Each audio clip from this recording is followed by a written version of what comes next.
राजसमंद के देवगढ़ की मियाला पंचायत में स्थित प्रमुख तीर्थ स्थल छोटा रूनीगा बाबा रामदेव मंदिर परिसर में विशाल धर्मसभा आयोजित हुई। इस धर्मसभा में श्री 108 ISG महाराज, कथावाचक कमलेश शास्त्री, उप प्रधान नारायण सिंह सहित अन्य ने शिरकत की। इस दौरान संत कमलेश शास्त्री ने धर्मसभा को संबोधित करते हुए कहा कि यह समय पद और प्रतिष्ठा पाने का नहीं है। सनातन धर्म की रक्षा के लिए साधु संतों को भी मैदान में आना होगा। धर्म नीति, लोक नीति और राजनीति तीनों का समन्वय हो जाए तो भारत पुनः विश्व गुरु बनेगा। वोटों की राजनीति में भ्रष्ट नेता वोट खरीदकर देश को नुकसान पहुंचा रहे हैं, इससे बचना होगा।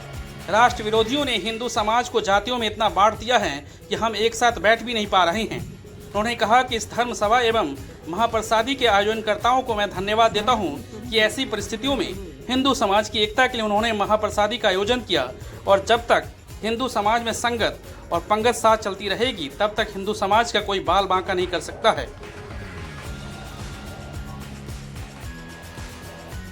आज इस देश में सनातन धर्म को सबसे ज़्यादा नुकसान हो रहा है और सबका अगर पूरा करने वाला कोई धर्म है तो सनातन धर्म ही है। उसमें सबके सब पूरी कायनात आ गई।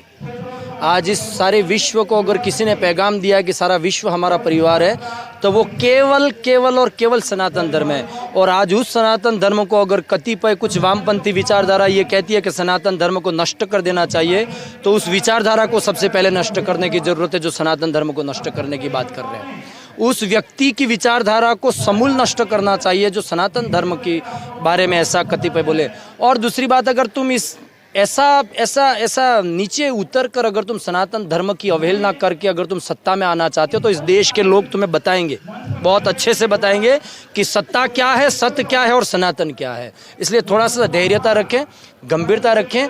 और देश में आज कौन सी सरकार है राष्ट्र में राष्ट्र धर्म निभा रही है, राष्ट्र में सनातन धर्म को निभा रही है और सबके लिए सबको साथ में लेकर चलने वाले जो हैं उन जनप्रतिनिधियों का भी खूब, ये मेरी निजी राय, मैं धर्मपीठ का आदमी हूँ, मैं राजपीठ का आदमी नहीं हूँ, लेकिन फिर भी मेरी भीतरी एक बात यह है कि जो व्यक्ति राष्ट्र के धर्म को साथ में लेके चले उसके साथ में समाज को चलना चाहिए।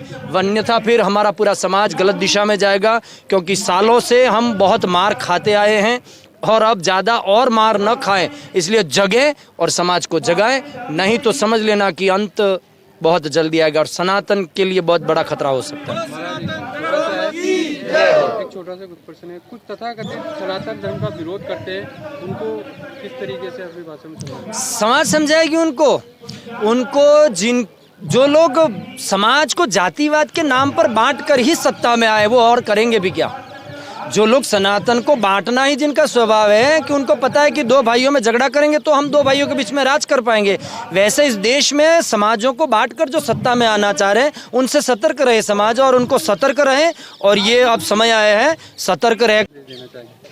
से हम हमारे सनातन धर्म के प्रसार के लिए, ये हमारा सिर्फ एक प्रसादी का कार्यक्रम था, लेकिन हमने सोचा कि हम हमारे धर्म के लिए, प्रसार के लिए, सनातन के लिए क्यों ना हम इसको एक सभा के रूप में कि हम इसका प्रसार करें, इसीलिए हमने ये कार्यक्रम देखा गया है कि आपके जो धर्म सभा है इसमें लोग बाग भी काफ़ी आए, मतलब पहले से आयोजित थी या 2-5 दिन में ये धर्म सभा? ये 2-5 दिन में हमारा प्रसादी का कार्यक्रम।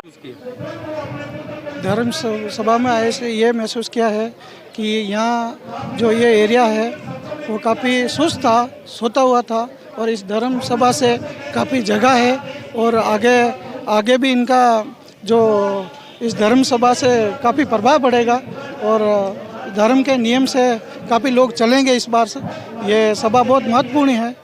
क्या बताया गया इस धर्म सभा में? इस धर्म सभा में हमारे सनातन धर्म को जो नष्ट करने की जो बात कही है वो हमारे इस क्षेत्र के प्रत्येक आदमी के हृदय में चुभी है कि ऐसी कोई घटनाएं न हो जिसके बारे में हम सनातन धर्म को नष्ट करने के लिए जो लोग कहते हैं कि सनातन धर्म को नष्ट किया जाएगा, ऐसे कोई वो नहीं होगा।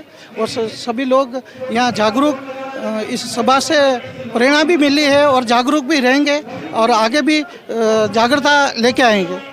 ये